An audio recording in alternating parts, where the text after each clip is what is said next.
Characteristics, Processes, and Ethics in Research. Prieto et al. 2017 stated that the following are the major characteristics of research.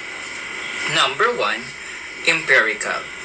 Is based on the observation and experiments of theories.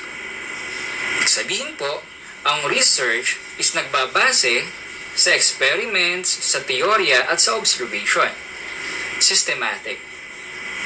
Follow orderly and sequential procedure based on the valid procedures and principles. Sa research natin, systematic, may chapter 1 to 5. Controlled. In research, all variables except those that are tested, experimented on, are kept constant. Malalaman din natin habang nagre-research tayo, merong controlled, may experiment sa mga variables. Sabihin, kayang i-manipulate or researcher yung research niya.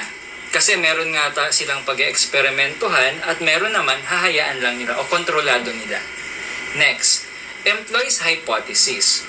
It refers to a search for facts, answer to questions, and solution to problems.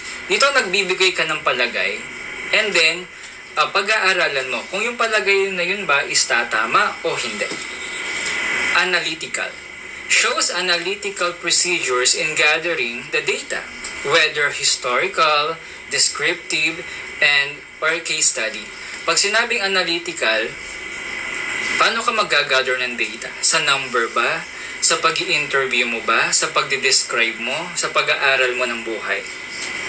Objective. It is unbiased and logical. All findings are logical based on real-life situation. Pag sinabing objectives, parang sa test, may multiple choice, di ba? So, at that case, meron talagang specific answer. Hindi pwedeng sa research is lagi na lang palagay ng researcher ang lalabas. Kundi gagamit din siya ng mga real-life situation, questionnaire, original work.